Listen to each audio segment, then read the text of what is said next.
I hadn't met Polly before, and I didn't know about her work, and very fascinating it is. So I should also begin by saying that she is, if you haven't noticed, an assistant professor in Durham, having been a Leverhulme Early Career Fellow. She has a PhD from Cambridge, where she was originally an undergraduate, funded by the Wolfson Foundation, and she's had postdoc scholarships at Cambridge and the Humboldt in Berlin, and her research interests lie, you may have looked her up on the website, but I'll repeat it because it's so fascinating. She's currently writing a book on writers' doodles. I can imagine a lot of committees that wouldn't fund that, but it sounds fascinating. Sketches, squiggles, blots, graffiti, arabesques, a lot of things that go on while people are writing, it seems. Plenty of material.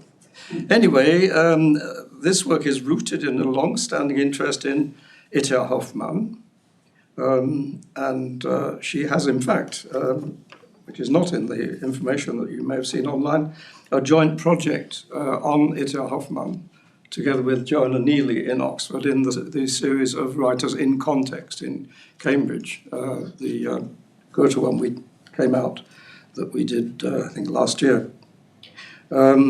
She is working to some extent, she says, on psychoanalytic approaches to literature and the ways in which we read, fondle, copy, deface, and misread text. Is a wonderful selection of activities to go into your research. And I suppose this evening's lecture is possibly on the straightforward side of those topics, though Chamisso's bounding lines they would take a little bit of sorting out. But, so I think we've got another member of the audience. Sorry, just arriving. So, Polly, over to you. Thank you. Thank you very much. I'm just going to set my timer, if that's all right with everybody. So thank you very much for inviting me. Thank you very much for coming to watch today. Thank you for joining online. It's a real pleasure to be here. The topic of this talk is a set of puzzling line drawings made by Adelbert von Chamisso, most likely in the mid-1830s. Since they resist description to some degree, I think the images should be allowed to introduce themselves. This is the first, the second, and the third. So these extraordinary drawings are adventures in form. They tease out a journey taken by the hand-drawn line, a line that binds, that crisscrosses over itself multiple times, bounding outwards and returning in a steady accumulative rhythm that both constitutes and cuts across the whole form. The figure that arises from the tangle and that gains in these two images. What looks like a pair of empty, glaring eyes is submerged back into the tangle of lines just on the point of emergence, following the logic of the Kippfigur. For my title of this talk, I have borrowed the punning phrase bounding line from William Blake, a near contemporary of Chamisso and a consummate theoretician of the line.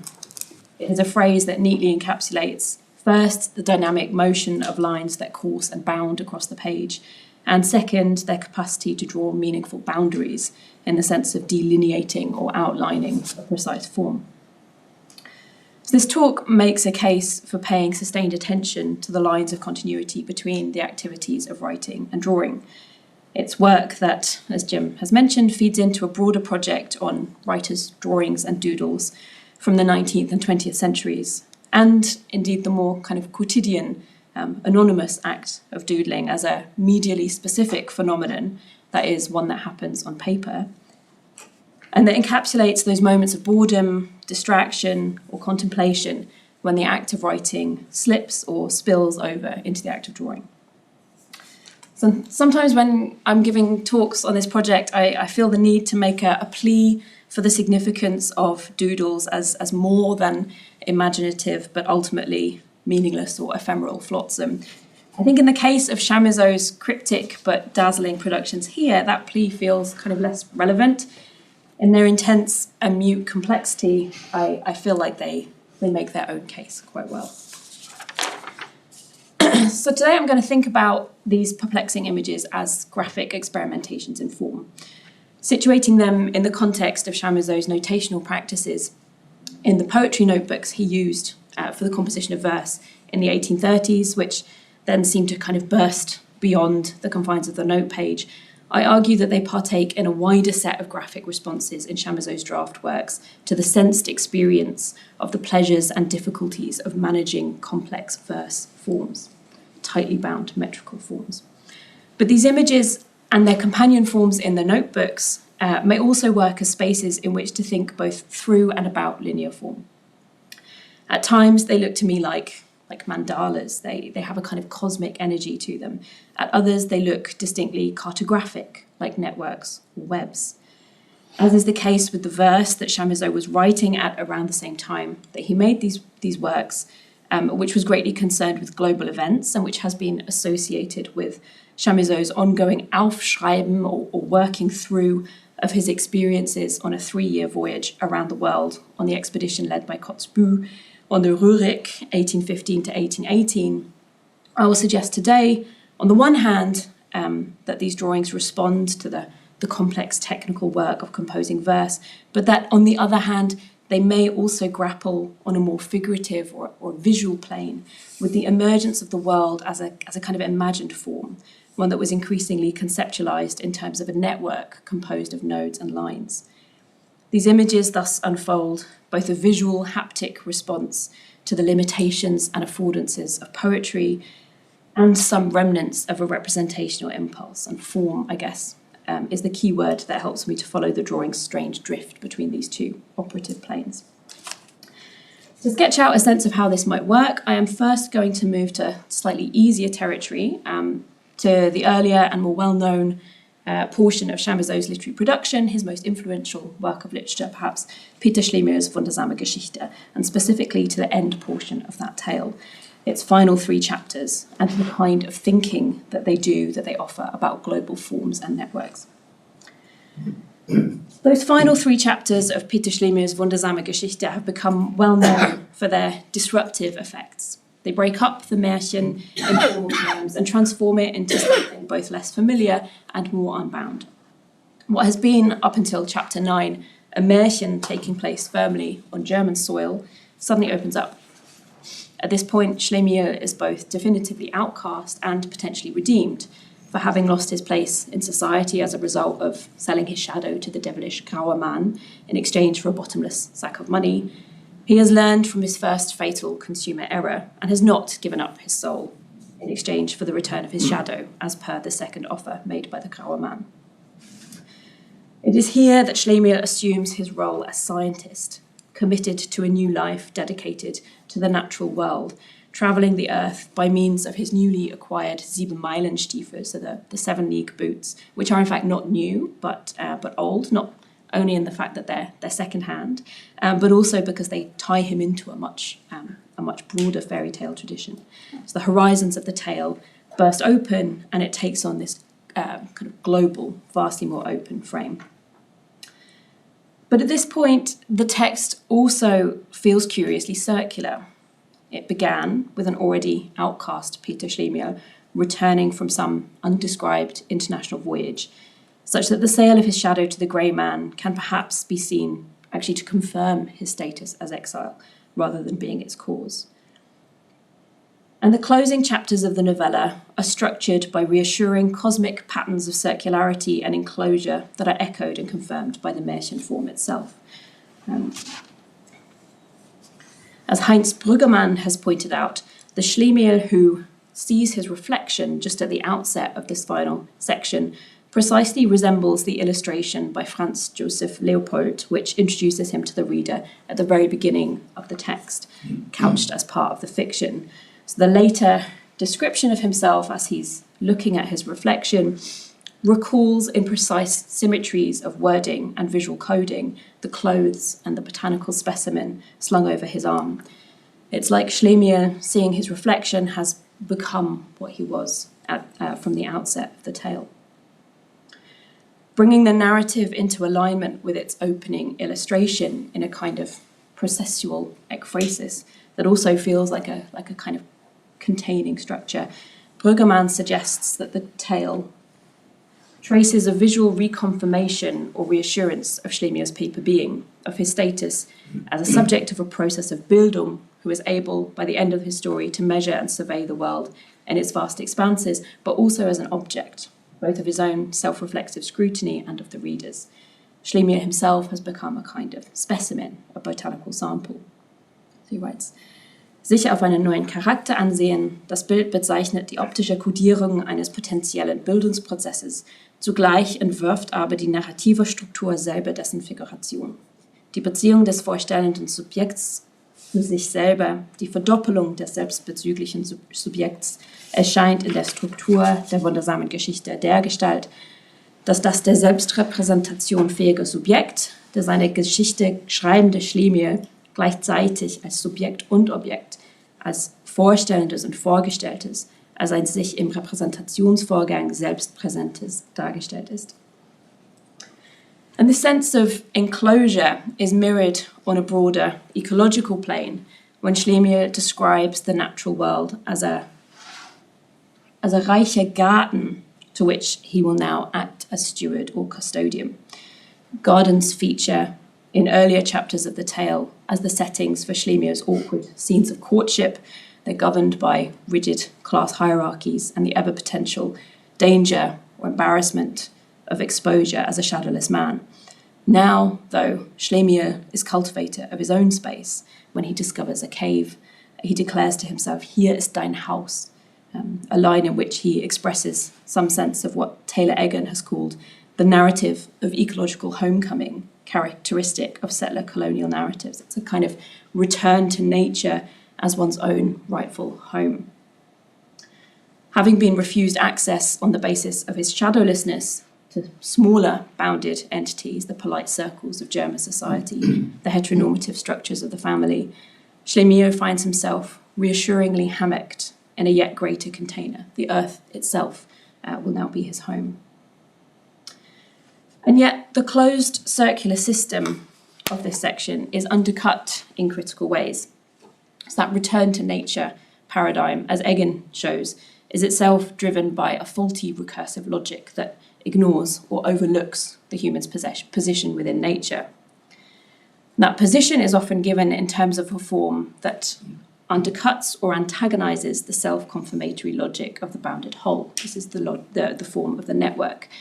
Caroline Levine has written of the dynamic and destabilizing qualities of networks, their resistance to forms of wholeness, their potential to, and I'm quoting, trouble or crack open bounded totalities. As rhizomatic, self-generative, flat, unfinished structures possessing neither centre nor periphery, networks have been taken up as a privileged form for various kinds of ecological thinking. Timothy Morton's writings on the mesh would be an obvious one. And in Chamisso's day, too, the natural world was beginning to be understood explicitly in terms of networks. Alexander von Humboldt would characterize the natural world on the very first page of Kosmos as an allgemeine Verkettung, nicht in einfach lineare Richtung, sondern in netzartig verschlungenem Gewirr. The potential of network forms for ecological thinking lies in their capacity to reimagine the place of human agents in the natural world, to subvert and embarrass any sense we might have of our detachment from it. A budding network imaginary can be felt in the last few chapters of Schlemier. The 19th century colonial botanist, in his participation in drawing out new human networks of geography and commerce, as well as taxonomy, plays a central role in the destruction of and extraction from natural habitats and indigenous communities. And Schlemier's fairy tale status does not exempt him from the real ethical dilemmas of his profession. He may no longer cast a shadow, but he leaves traces of other kinds wherever he goes. He takes and cultivates what he needs from the earth, eating fruit from trees and eggs from birds' nests, smoking tobacco, finding and taming a dog for company. He gathers elephant ivory, Afrikanisches Elfenbein, to trade in London and Paris, and is thus, despite everything, a participant not just in a miniature extractive system, but indeed in the trade lines of a global economy. And the world, in turn, leaves its traces on his body. In his circumlocutory travels between pole and equator, Schlemiel falls victim to the kind of colonial era illness that would become known towards the end of the century as Kolonialfieber, and that was associated with the exposure of a European body to tropical climates. Ein brennendes Fieber glühte durch meine Adern, ich fühlte mit großer Angst die Besinnung mich verlassen.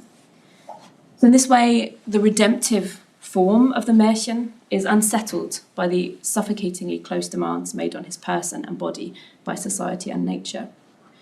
These chapters then are not chapters about the blithe discovery and enjoyment of the world seen from a new vantage point. They're not about redemption from or transcendence over the petty micro affairs of human society. They are about a kind of profound humility.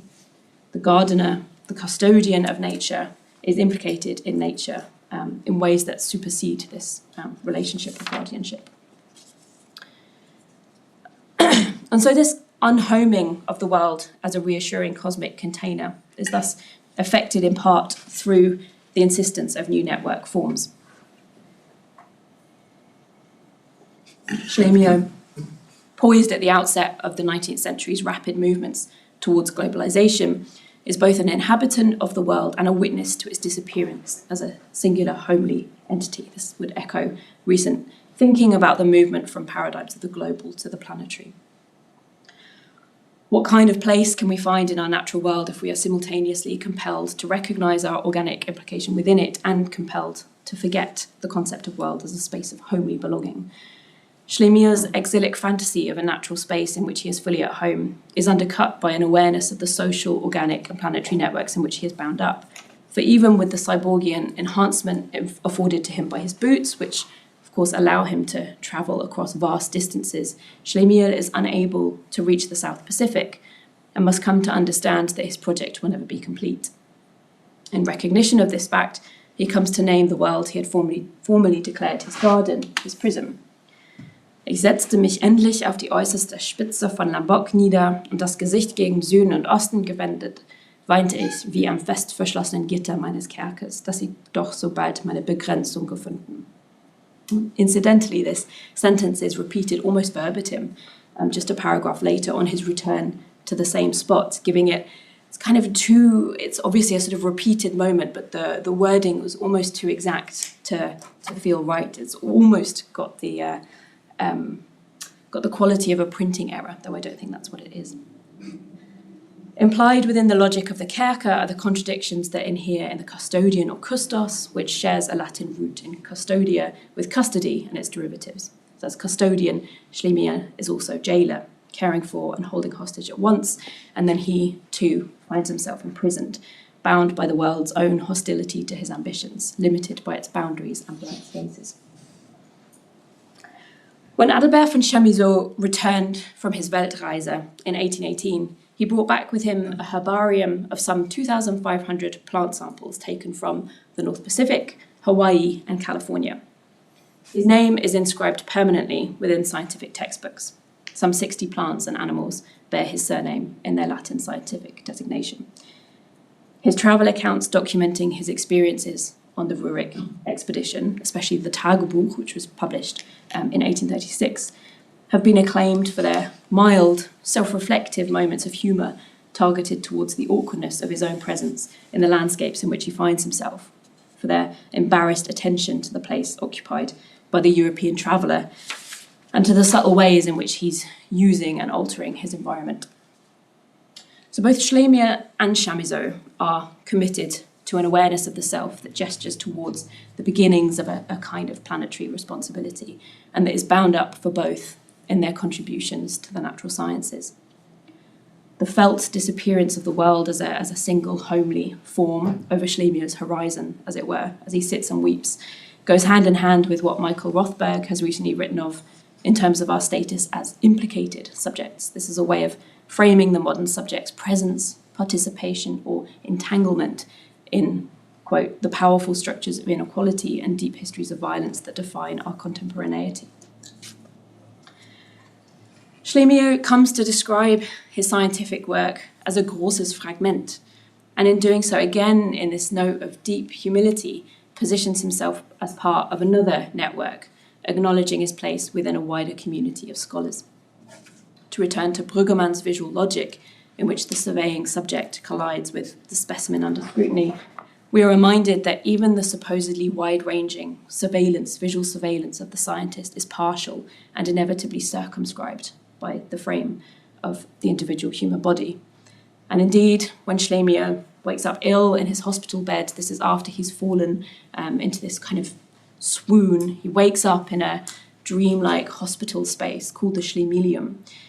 He looks around himself and he's unable to decipher the lines inscribed below his name on his bed.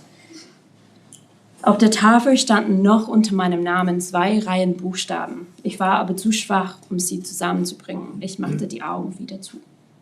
So we are given no further sense of what these lines are. They blur and swim before our eyes too. And so Schlemihl is again reduced from surveying scientist to the status of a kind of specimen, labelled only as numero 12 without further description. He's part of some bigger series or taxonomy to which he has no access, which he doesn't know about. So what seems on the face of it like a fairy tale redemption, wherein the world is cast as a sufficient home for the eternal exile, is riven open by the social and organic entanglements that continue to make their claims on Schlemihl's life and person. Those entanglements are also what make his texts meaningful, both his fragmented contributions to natural science, that is, and his life story as well, which is presented to its readers as a document, as a fictional document addressed and passed on to Chamisso by Schlemihl himself, and which changes hands between further recipients, Fouquet and Hitzig, whose correspondence is appended to the beginning of the text as a kind of pretextual introduction. In that sense, the form of the network also underlies the text as a social event. Scientific writing and literary writing are linked together by their own work of linking, their facilitation of exchange, their net-like work. Just going to check my time. Okay, we're good. So I'm going to turn now from the text that senses its place in a bustling international community to these rather less socially minded forms of notation that bring us more definitively back to the page and to the task of composition. By the time these pictures were produced, Schlemihl had long since cast aside his boots and hung up his hat. Nonetheless, it is my gambit that Chamisso's later doodle work teases out some of the preoccupations that animate Schlemihl, that there is something of a continuity here, if not even a relationship of prefigurement and recall. When faced with the appearance of a drawing from within an archive of textual manuscripts, especially one in a hand that is scratchy and impulsive and hard to decipher, the sudden switch of graphic registers is an experience that feels something like running your hand through stones and suddenly happening upon a piece of a jigsaw puzzle. But the initial thrill of recognition spills into questions that are not easy to answer. What does it mean? What is it for? What is its relevance to the text? I will have some better questions to ask of these images in a moment, but there is first some helpful context to give. The full inventorization and digitization of Adelbert von Chamisso's extensive Nachlass, housed since 1958 in the Staatsbibliothek Berlin, took place in the 2010s with funding from the Robert Bosch Stiftung. Even for the digital peruser, and I must put my hands up here and admit that I have until now only been able to examine these digitally. I'm hoping to see them in the summer. Even for the digital peruser, there is an enormous wealth of material that has been made available, and this has in turn given rise to a number of new publications on Chamisso and new editions of his text as well, including of the unpublished writings. These three large format images are found on loose sheets, and no corresponding note or description has been found so far amongst his writings. Just one scholar has written about them before, Hans Zischler, and the archivists who work on Chamisso's documents are, of course, aware of them, but there's no current kind of definitive account of them or for them. The dating of their production is contested, so the library notes and Zischler both give them different speculative dates. it seems likely that they were made in the first half of the 1830s on the basis that Chamisso's notebooks from the early 1830s, primarily used for the composition of verse, contain a number of similar images in rougher, looser form, in a sense. This kind of thing. And I'll be discussing these in a moment. But the case is not settled, not least because notebooks themselves are, of course, notoriously difficult to order chronologically, and Chamisso frequently returned to his old books at a later date. He often actually left blank spaces in order to be filled in later. Perhaps the most precise claim we can make of these images, and this is something that I can say with certainty, is that these pattern-forming exercises accompanied and preoccupied Chamisso across several years of his life and several of his notebooks. Chamisso's life after 1818, once he had returned from the vast wide world to the relative seclusion of the Botanische Garden in Berlin, where he worked as custodian, were less dynamic and itinerant than his early life. The period from 1814 to 1818 had seen both the spectacular and enduring success of Peter Schlemier's Wundersame Geschichte and his participation in the Weltreise. Back in Berlin, the horizons of his life were radically curtailed. In 1819, Chamisso married Antonie Piast, and they became parents to 7 children over a period of 15 years. And he spent the next 20 years of his life at work in the Botanische Garten, publishing scientific papers and writing actually quite spectacular quantities of lyric poetry, much of which appeared in the Deutsche Musenalmanach, which he co-edited with Gustav Schwab from 1832 until his death in 1838. So this more sheltered, domestic portion of Chamisso's life story has attracted less critical interest than the early years. Indeed, those years during which Chamisso used the notebooks that interest me here are summed up by Julius Eduard Hitzig in his biography of Chamisso in the following line: Die Jahre gingen hin, ohne dass darüber Erhebliches zu berichten wäre. And yet, for these years, that apparently contained nothing of sufficient biographical interest to mention, hundreds of pages of Chamisso's notebooks give space to the highly refined and technical, frustrating, at times indeed maddening task of managing complex verse forms. Those years, as I noted at the beginning of this talk, were also characterized by Chamisso's reflections on the Weltreise from some 15 years previous. Having published writings on the voyage previously as the Bemerkungen und Ansichten in the 3rd volume of Kotzebü's publication on the Weltreise, Chamisso was now beginning to rework his original notes into a new publication, the Tagebuch, which would represent the workings not just of the botanist, but now also of the remembering poet. And this was published in 1836.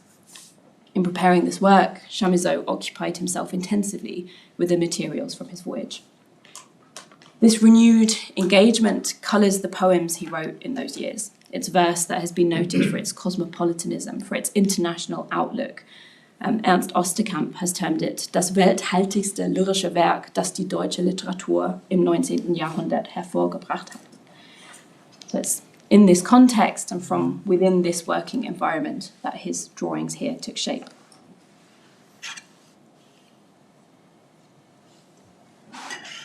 And one last piece of context may shed some more light on their genesis. On the back of one of these drawings, the one to your top left here, is a handwritten note that gives a witness's intriguing account of its scene of production. This is a kind of Kritzelszene in correspondence to the Schreibszene. It reads as follows: Diesen Bogen schicke ich absichtlich mit, weil ich oft gesehen habe, dass Chamisso, wenn er allein war, solche Zeichnungen in Menge gemacht hat. Er deckte sie aber zu, wenn man an seinen Tisch trat. Ich habe also nie erfahren können, was das eigentlich bedeutet. A few significant points emerge from this short testimony, which ultimately serves only to thicken the mystery, not least because it's not clear who wrote it. Again, the library notes and Zischler have different ideas about this. So Chamisso produced these drawings in great quantity, and he had the habit of hiding them when caught in the act of production, as though they caused him some kind of embarrassment or shame.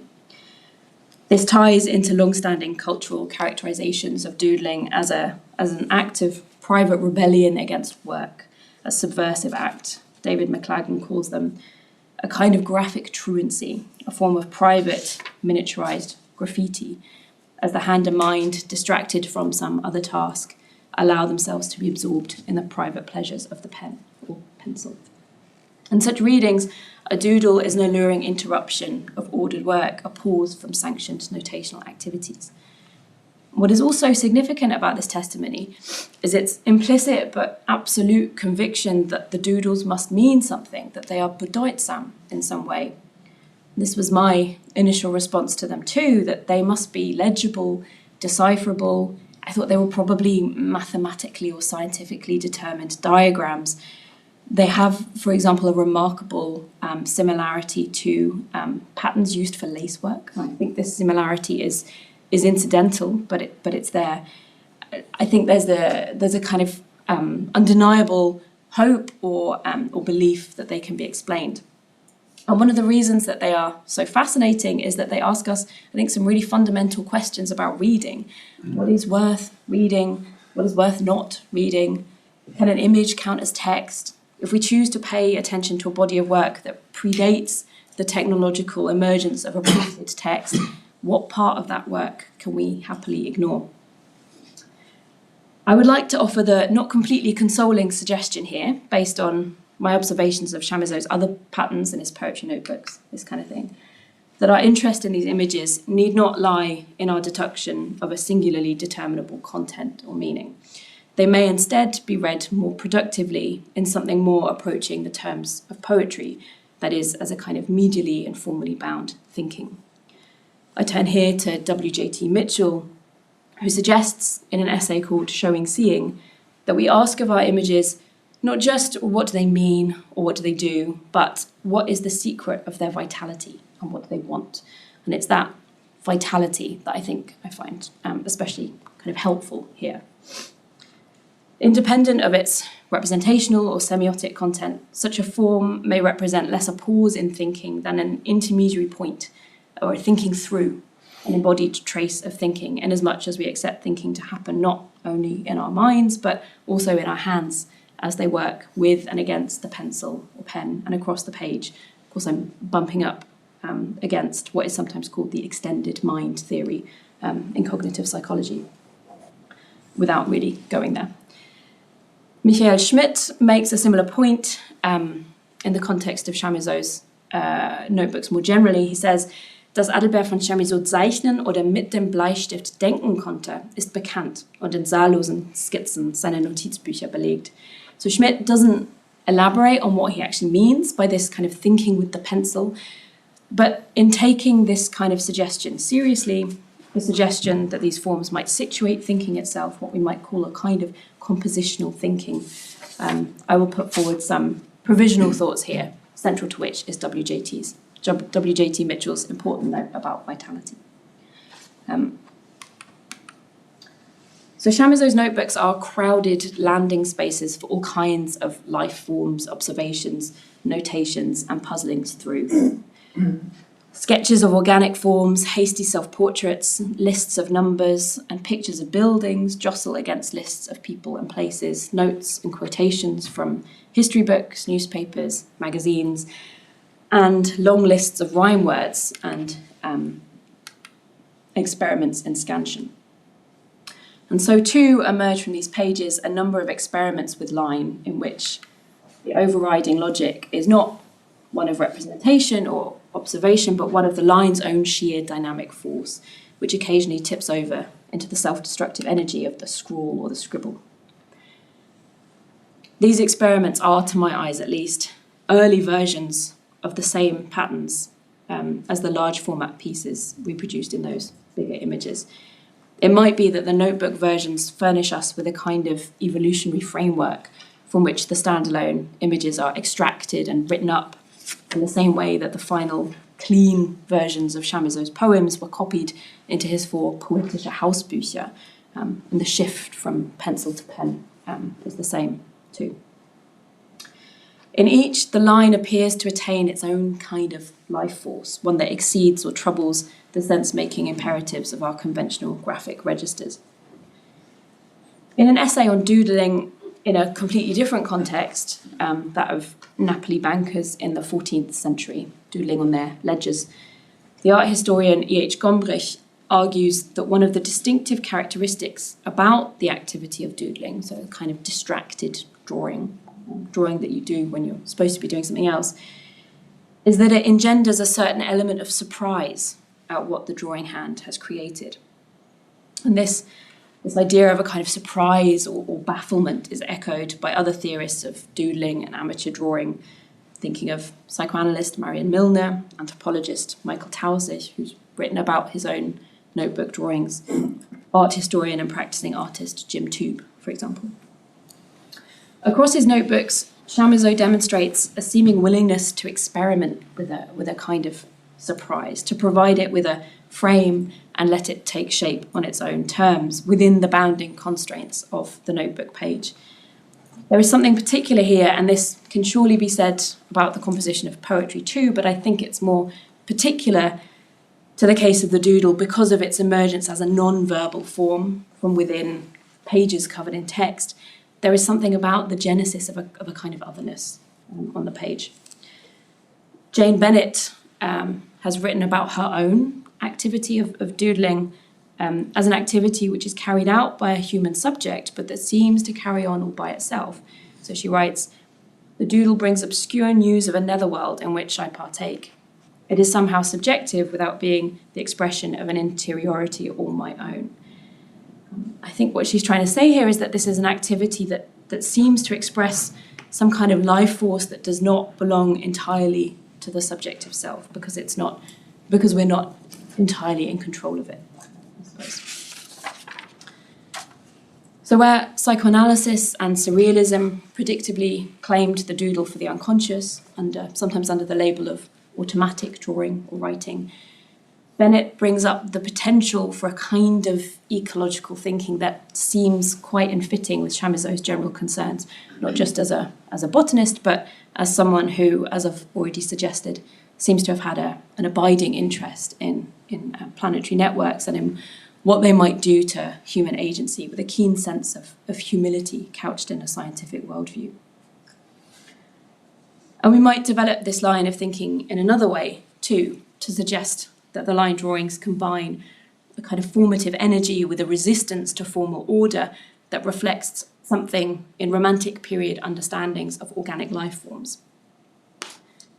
They seem to grow, these are the drawings, according to an internal logic with the aim of constant expansion. This mobile, formative power mirrors Romantic period preoccupations with new ways of thinking about life and epigenesis in art and science, with the connections between organic and aesthetic form. Unlike later new critical paradigms of organic form, these forms are never equivalent to undifferentiated unity, and I'm citing Denise Gigante here on Coleridge, but are instead what she calls messy, tangled, formal expressions of a power that was purposive but not necessarily intentional. That feels like it might be a helpful way of framing these. Chamisso's notebooks have been described by other critics as herbaria, as collections or containers of botanical specimens, making his doodles so many pressed flowers or preserved life forms. But of course, that would also make them dead. And I think this is another way of perhaps trying to think of them as somehow alive, in some sense. Just checking the time. Okay. And these observations might also tilt us towards the notebooks of a 20th century thinker, Paul Klee, who writes in his own notebooks that are also filled with surprising and lively experimental line drawings alongside reflections on ecology, that die Genese als formale Bewegung ist das Wesentliche am Werk. So Genesis as formal movement is the essence of the work of art. Elsewhere, and in Changing Formulations, Klee writes that pictorial form begins with der sich in Bewegung setzende Punkt, thus installing line as inscriptive gesture, as a point that has begun to move, as a key event in the unfurling of form, a process that, in Klee's vision, resembles processes of natural genesis. In his notebook practice, Klee begins, and indeed in his lectures, Klee begins to make explicit what Chamisso seems to intimate intuitively in his private graphic register that line, form, motion, and vitality combine in complex ways in the formation of hand-drawn images. Okay, so moving across the pages of, and this is one of his poetry notebooks that I'm working with, we can see that his linear experiments first take shape in the process of working through verse forms and scansions. The lines begin as connections between columns of rhyming words here, lists assembled to facilitate finding rhymes and building meter. This shows columns of rhyming words that would find their way into the poem Die Ruine. Chamisso's line emerges from the form of these words, from their look on the page, especially in combination with the space around them, until it assumes its own bulging shape with distinct connecting strands, but also, crucially, those small islands of blank space. So as I've suggested, this doodle work seems to start to take shape across these pages as an activity of working through metrical. And this is not to speak in the terms of a Freudian symptomatic action, a category that includes, as Freud himself says, free drawing or kind of scribbling, but rather in the terms of an intermedial displacement, one that is fundamentally situated in the sense that it is bound to the conditions of writing, to the feel of the pencil on the notepaper for one thing, but also to the particular bounded space offered by the page as a delimited space within which to think and work. Much of this work takes the form of exercises, as I've said, in counting, in scansion, and in seeking out rhymes. Many of Chamisso's poems were written with the famously difficult interlocking rhymes of the terza rima form. We should remember, too, that he was working in a second language.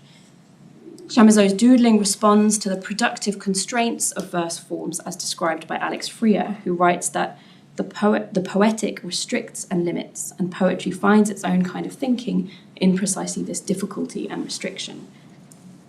Recalcitrant as they are, these images are not unthinking. They're not a cessation of thought. They are perhaps their own kind of thinking. And I have one last observation about these minor experiments in form, which might in turn have a bearing on the bigger images, and which will hopefully bring some of this talk together a little more. As the notebook progresses, the patterns accumulate across its pages into a set of drawings that, at least to my mind, more clearly represent something. It's here, the world. From a visual embodiment of or response to rhythm, we begin to discern fragments of a kind of representational impulse. So in this image, a continuation of the interesting connecting lines and islands of space, the image starts to overwhelm and engulf the words, which are kind of crossed out into near illegibility. The outlines of countries and cartographical lines, implicit in those bigger versions, emerge here, ghost-like but definite from page to page. So if the notebook doodles are analogous to smaller organic forms characterized by the life-seeking growth of a chaotic but networked system, enclosed by its formal boundaries, perhaps, too, they are analogous to a larger one. They may, in their own strange and introverted way, be puzzling out questions that have to do with a kind of global thinking. I spoke of Peter Schlemihl as the subject of a world that, as soon as it seems to have become his own, disappears from his reach. Perhaps here, in a notebook used long after Chamisso's renunciation of his ambitions as a traveller, his decision to settle in Berlin as a botanist and poet and husband and father, a sense of the world reemerges or persists as fantasy or as belief. Where his poetry of the time, bound up in its own forms of global thinking, came to reflect an Aufschreiben of his experiences on a journey around the world, the doodles that emerged both alongside and from within the lines of the verse itself may also register something of that working through. It is a space between the vital, bounding life force and the emergent boundedness of cartographical space and networks that Chamisso's doodles situate themselves, rhythmically interrupting and compulsively reinstating the fantasy figure of the whole. I'm coming now to my conclusion. Doodles have the look of singularity about them. They carry the traces of a distinctive personal style. They often carry the physical traces of the embodied individual who made them. But as Gombrich has shown in the essay I cited earlier, they are also inevitably bound up in visual contexts. He writes, Much of their visual vocabulary has filtered through from the current idioms of art. And indeed, I would add, from broader practices of looking, imagining, and representing of what we call visual culture more broadly, understood more expansively. As intensely personal, private phenomena, they nonetheless bear the traces of culture, society, and history, and thus might be less kind of recalcitrant and more culturally inflected than we have tended to give them credit for. When Chamisso began the work of returning to and working through reflections on the voyage he had undertaken as a young man, his informal graphic notations, bound up in the management of rhythm and rhyme, come to register preoccupations with bound and limiting forms that he had dealt with in earlier works, especially as refracted through the fantasy adventures of Peter Schlemihl. The preoccupations of Chamisso's doodles, which are their own kind of fantasy adventures, are felt and performed as embodied traces of poetic rhythm, poetic difficulty, but they are also, in their own way, representational as these kind of hypnotic images of map-like forms. What links these two poles, as I've tried to say, is the sheer force of form, of a formative impulse that is, in some undeniable, though not easily explicable sense, brimming with life. Born out of the frustrations and vexations, as well as presumably the pleasures of cultivating poetry from pencil and paper, the doodles register the felt experience of a creativity that is both bound and freeing, the experience of a poet, both at home and in his mind, perhaps elsewhere. So what they can do, what studies of writers can do elsewhere as traces of work and distraction that are also traces of bodies, of fingerprints and textured scruffs on the page, is to reinstall the strange, incomprehensible figure of the author there at the scene of composition, and also, crucially, not there at the scene of reading. Thank you.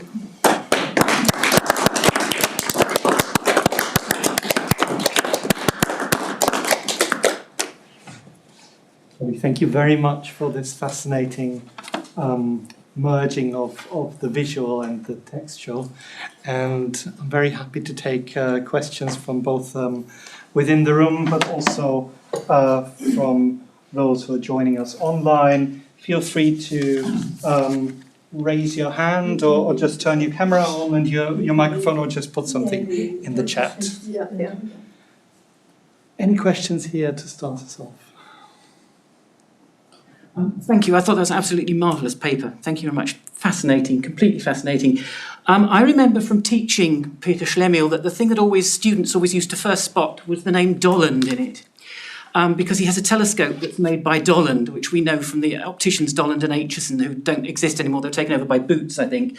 But students always spotted the technology first in that text. So there's a technological side to it. And I was thinking about the drawings and the way you were talking about them here. It was reminding me of other people doing similar things. One was Stifter in his drawings of movement, which are virtually abstract. I was thinking of Walter Benjamin's drawings, which are an extraordinary combination of image and language. And I also thought of the East German artist Karl Friedrich Claus and his Sprachblätter, which were heavily influenced by Ernst Bloch's ecology. And therefore, what I'm really wondering is whether perhaps behind this is, for me at least, Boyce would be somebody else, by the way, to bring us into the Goethe territory here, the anthroposophical, at least, and Goethe, would be whether there is something more whether they're actually more analytical and more technological than perhaps the term doodle suggests.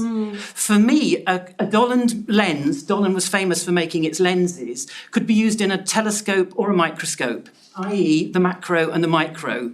And it seems to me these drawings, they look to me as if they're actually quite an analytical, you use the map-like cartographical terminology, almost some kind of synthesis of the macro and the micro, which looks actually quite technical, And I'm just wondering whether, in fact, there is something going on here that's almost an engagement with contemporary technology and contemporary optics.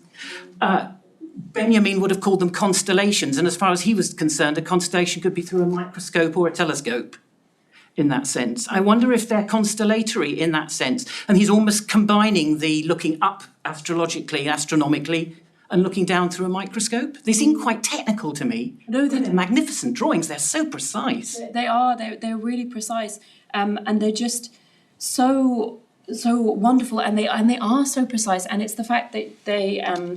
I mean, this one in particular is clearly is clearly a kind of earlier version. He's clearly doing something with these, right? And I don't think I've even come close to finding out what. And it's a sort of frustration that we probably are never going to know if there is a story behind these doodles. And it's my suggestion that we can, from different avenues, still attempt to read them in the sense of sitting with them, paying attention to them, paying a sustained attention to them.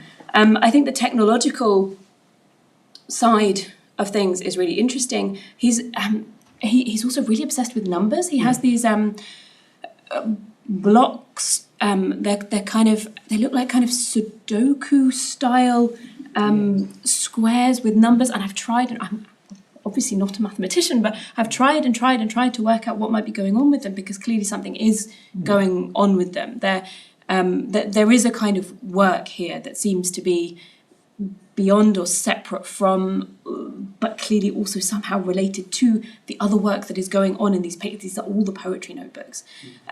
So thank you for that. That's right. And thank you also for the notes about the other doodlers.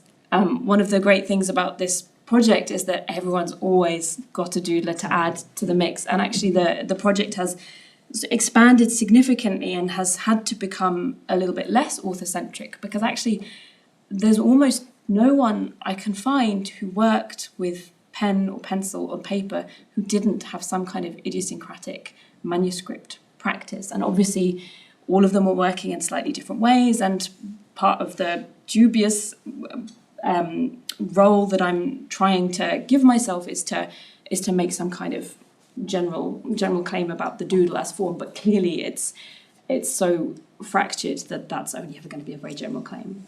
So some of these I hadn't heard of. I will certainly go and chase these up, and thank you otherwise for your question. Thank you.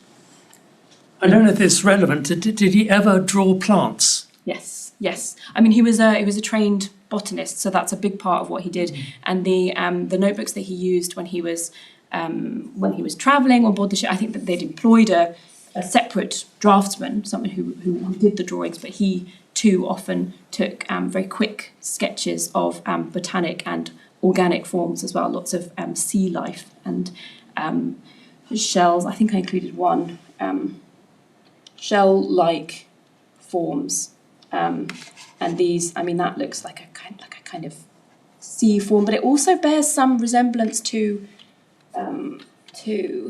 this is the more circular version, this one. There's something kind of anemone like that as well. Yeah.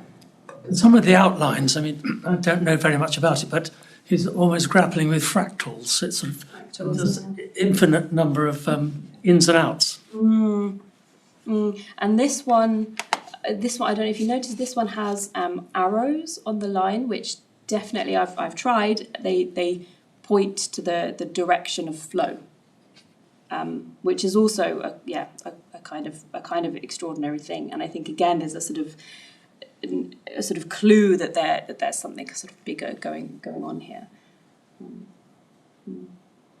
Could I throw in another question? Can you hear me? Yes, we can. I found that extremely interesting. I didn't know these pieces by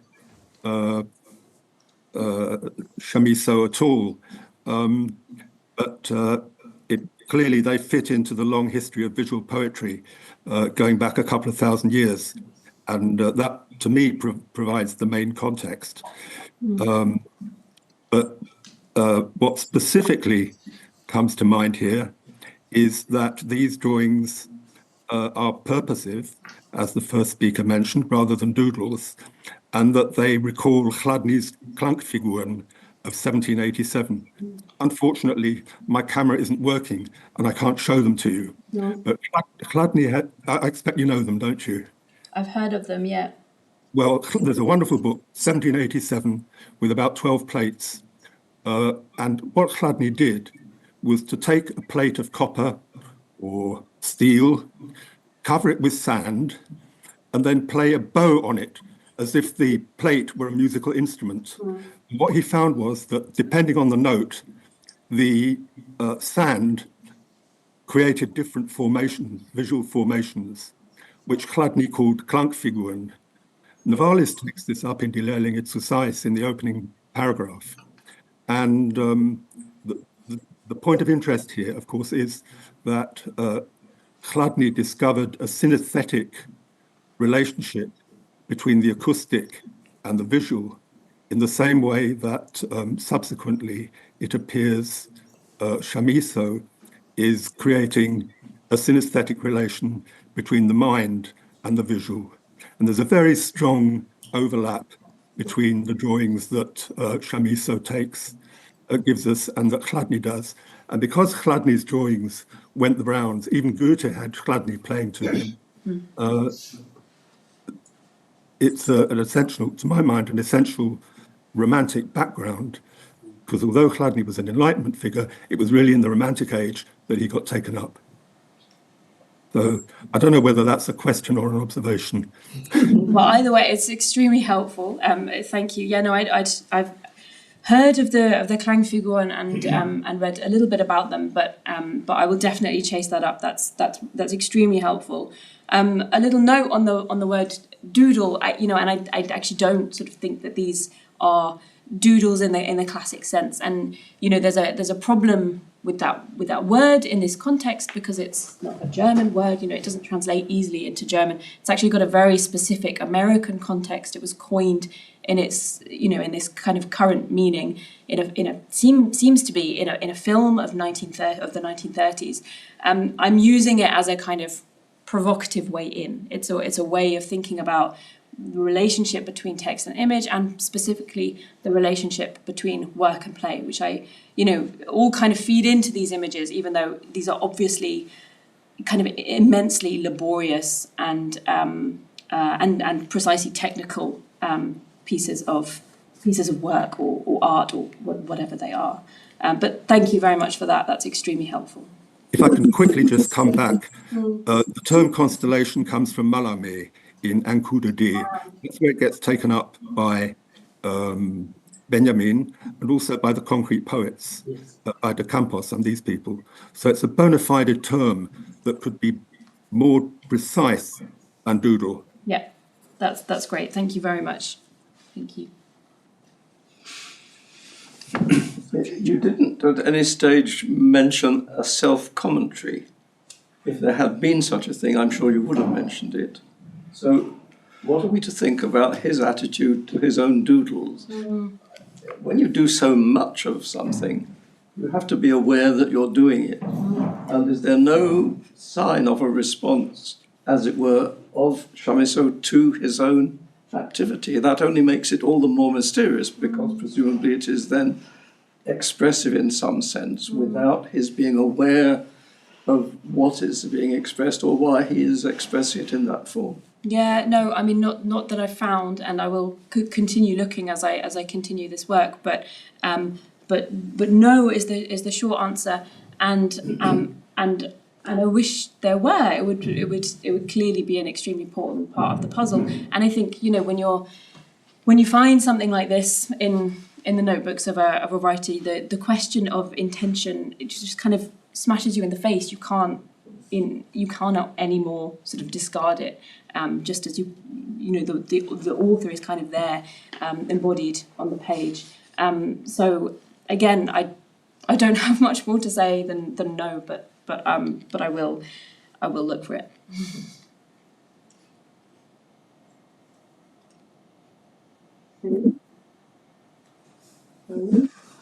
Is there another question online? Yes? Sorry, Tobias, there's one here, sorry. Oh, sorry. Yes, it's a trivial question really, but I suppose, I'm sure, the doodles, whatever, are part of the creative process. Mm-hmm. And perhaps the subconscious. Sorry, am I in somebody's way? No, I just muted. Okay.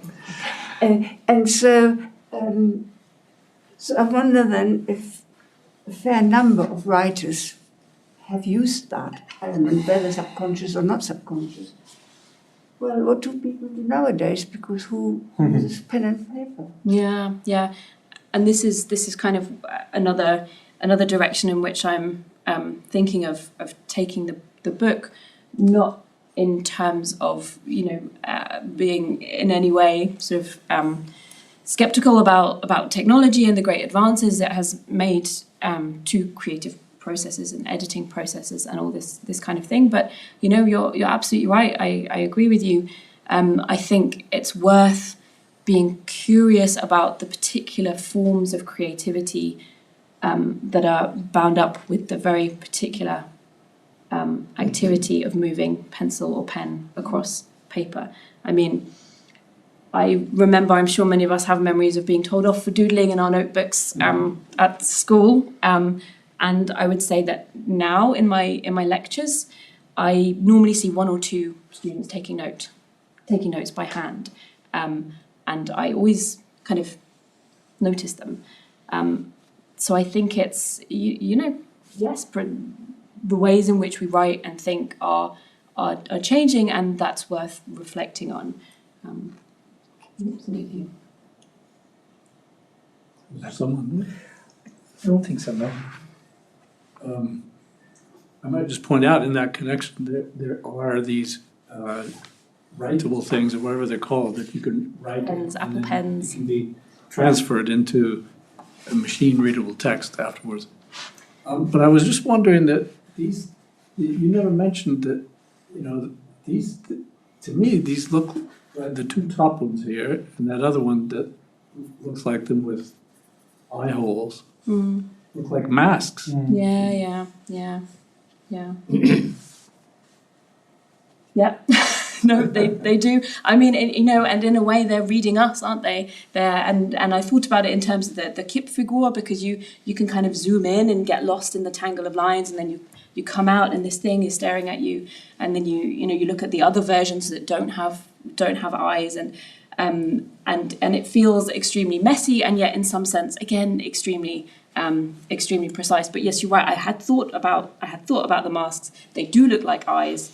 These two, the fact that there's such symmetry between them, again speaks to something that is I think kind of beyond my current sort of territory in terms of where I am with these. And then on the kind of modern doodling, you're right. Yes, the Apple Pen exists, and there's also an infinite number of apps that call themselves something to do with doodling. I think there's a real kind of I think modern media technology, in particular app-based companies, you sort of invoke a kind of media nostalgia for the doodle. Because it's such a kind of playful type. You have the Google Doodle as well, which is not. It's just a drawing that pops up on certain commemorative occasions. There's a real sort of, I guess, embrace of the playful aesthetic of amateur drawing, of a kind of scribbly drawing that becomes part of the way in which these companies are trying to advertise their creations. The doodle calendar as well. That's another one that we all are familiar with. Just one other thing, the red marks there look very much like they're exactly the color that wax was, used to seal up letters and such. I just wonder if that was. That's right, and I think to seal that up. Yeah, and I think one of them was enclosed a botanical specimen of some kind. I can't remember what it was. There's also this notation up here, which is I can't remember what it says, and I'm not going to be able to zoom in. But it's the Latin name of a particular kind of grass. So again, further clues that sort of lead to nowhere. But that clearly again have something to do with these forms. No, I only wanted to ask for the paper size, because it's obviously the left one is from his book, but what is roughly the size of them? So as I understand, and I haven't seen them in person, but from what I understand, they're sort of A3. A4 or A3. A3. The bigger, yeah. So large actually format. Folded down the middle. Yeah.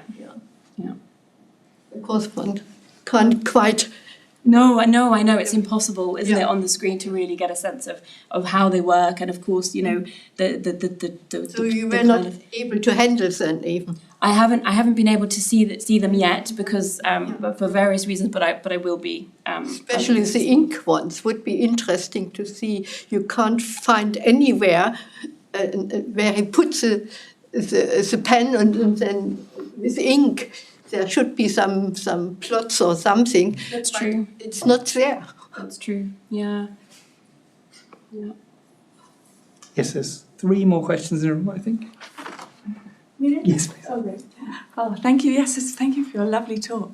I was wanting to sort of follow on the question about the digital archive, which seems wonderful that it's being produced, so we can look at it. But is it? I was just wondering about the chronology of the images, whether it's possible or whether it has been possible to reconstruct the chronology. Because these ones look like really skilled, and other ones look less skilled, and whether there's a sort of a tracing of increasing skill of a particular type of line, which then issues in a more complete sort of work.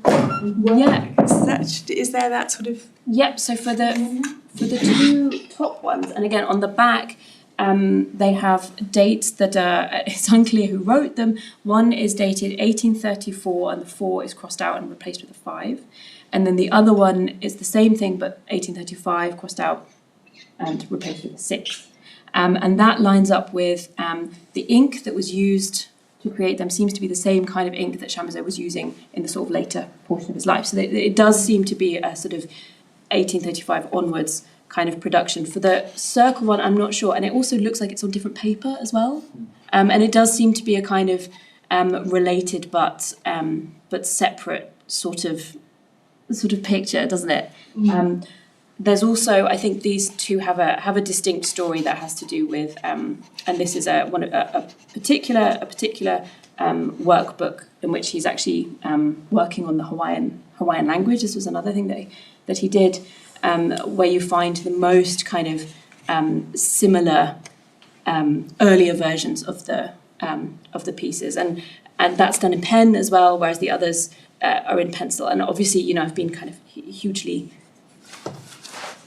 speculative in a sense in my reconstruction of a kind of worldly story or narrative that obviously in a certain sense fits my reading of Chamisso's works. And I think the next stage or the next chapter in the story will be to engage more intensively with the poetry alongside which they appear, because there are particular groups of poems that fall into each notebook, and I think that will be the next thing to do in order to try and figure out, and also to see them in person, obviously, to try and figure out some more accurate kind of story about these things. Thank you. Great, thank you.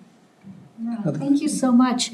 Yeah, actually, my question was just the image that you said appears in a dictionary on the Hawaiian language. Yes. That didn't come up in your talk. No. I found that really interesting. Just also, it piqued my curiosity of what else, what are the pages directly before and after? What if it sounds like he was working on poetry or meter, a dictionary there, right?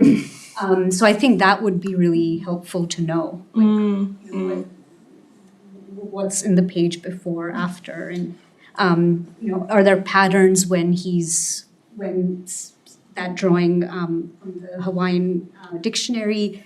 Are there any patterns that appear when the rest of the book involves of some kind of alterity, like here, obviously the Hawaiian language, otherwise maybe exotic plant life or something like that.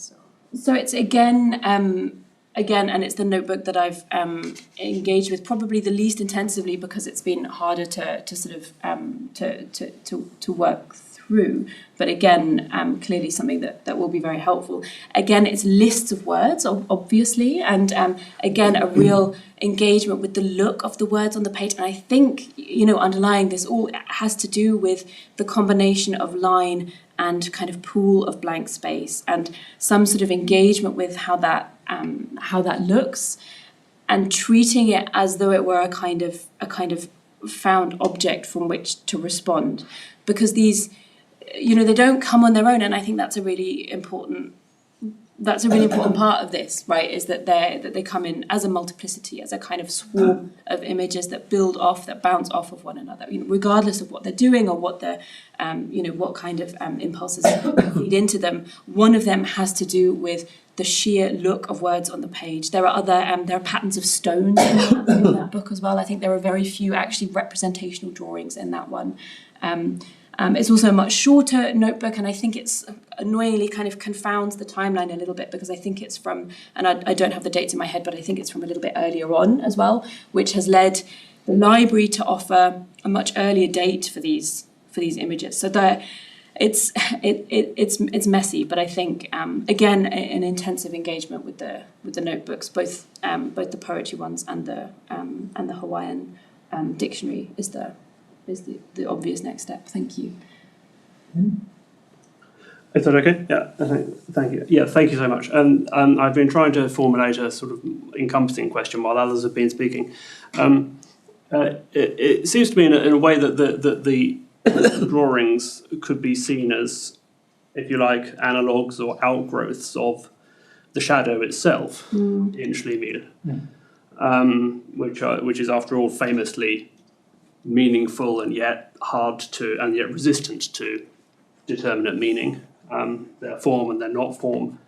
The shadow is possessed of as you were suggesting, of the images, possessed of an undeniable vitality, while also being the negative, really, of embodied being, and so both the images and the shadow seem to be somehow bound up with the kind of unforeclosable meaningfulness, if you like, of our being in the world. And you took it forward to clear at the end, and that put a little bit of what you said put me in mind of the Husserl and the phenomenology of the image, because when Husserl talks about how intuition synthesizes an object, he says that it's only possible to do so because it is able to work, if you like, with an image, a bild. It's able to frame things in a context of given meaning, which he takes from Kant and the schematism.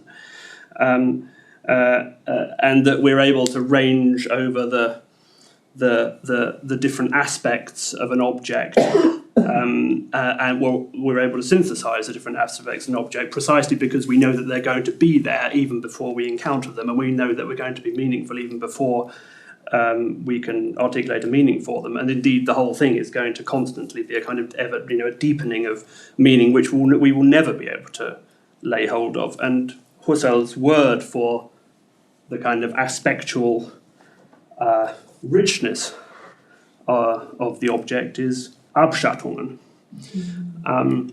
So all of which is to say, what I drew from your fascinating talk was that the images seem to exist in quite a close proximity, though probably and inevitably hard to determine one, with this image of the shadow itself in the story. Thank you. That's really, really beautifully formulated and extremely helpful question. That also, as I guess, sort of reassures me and my and provides another very helpful way in which to relate it back to Schlemihl, because of course you're absolutely right, and the whole process of reading Schlemihl is this frustration of like, what does it mean? But what does it mean? And it doesn't, either it doesn't matter or it really does matter. But that is what the shadow is. It's about these kind of question. It's about the question, I guess, and that has to be true as well of these mysterious images that are clearly related to something, but also distinct from it.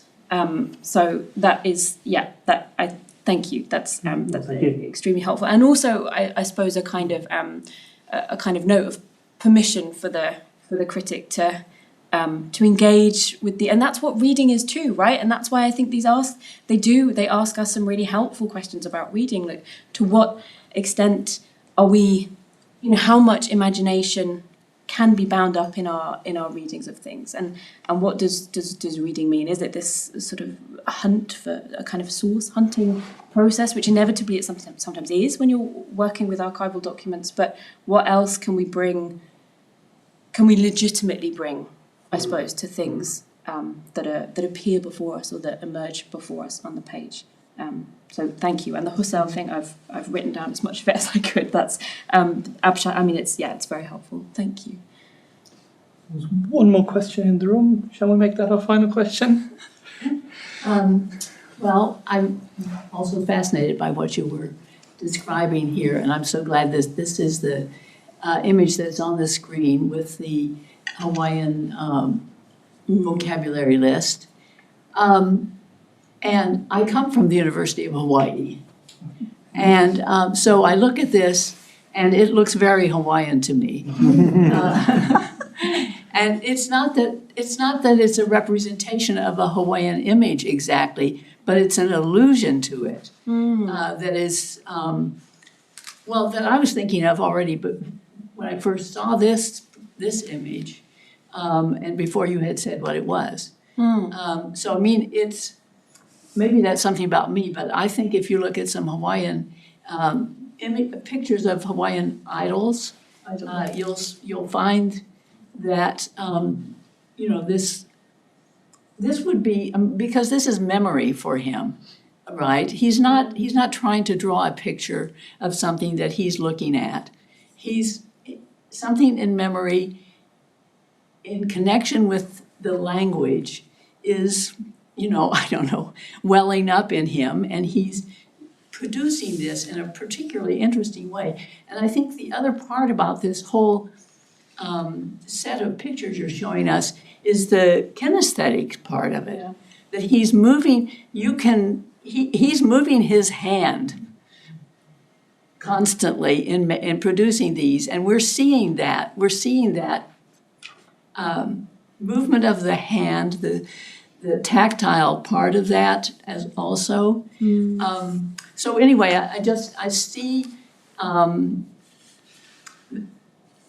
a connection there. I don't want to. It's not a commentary or anything like that. It's just something that would have not surprisingly arisen in his mind. These very distinctive Hawaiian images, and the other one just to the right of it, and many similar ones that you showed really look like navigational maps too for sailors, and some of them have straight lines, which sailing involves some straight lines. And you don't always know what it's going to do, but they're cartographic images, in one take. I don't mean to say this is the definitive angle on it, but also he was in a lot of places, not just in Hawaii, but navigation in the Pacific, in the Pacific Islands is super important. And it's something that not just the Europeans did. I mean, Hawaiians had to sail all the way from the South Pacific to these tiny islands, the most isolated archipelago in the world, to set up their new lives and then return to their original islands and come back again, which is, many of them must have, gone astray and never landed anywhere except on the bottom of the ocean. But that is a very powerful kind of experience that he had in that kind of sailing world. And so I just see that also as, somehow welling up in him. Thank you. That's fascinating. Again, very, very helpful. And it's association as well, isn't it? It's the kind of tangled web of memory, recall, association. I mean, this one, because it starts from, again, the actual physical patterns of the pencil markings that then becomes something else, and clearly it happens on and I don't want to talk in the language of the subconscious or the unconscious, but it happens on a kind of, and we've all done this, right? It's a different kind of attention that you're kind of engaged in when when this happens, and it's one that very much has to do with precisely the motion of the pencil, the engagement with the media, with which you're working. And the Hawaiian stuff the note is really helpful, and I hadn't for some reason made that connection, but that I will certainly go and follow that up. And it has to do with this, this thing that Gombrich says, which is that doodles are not idiosyncratic, quirky things that are related solely to the contents of your mind. They're actually really cultural things. He looks at the ledgers of these bankers and sees the art historical schema, of course is his word, feeding into their casual, completely untrained amateur doodles. And this is another kind of visual context, which is very specific to Chamisso, but seems to me to be entirely convincing. So thank you very much for that. Again, really helpful.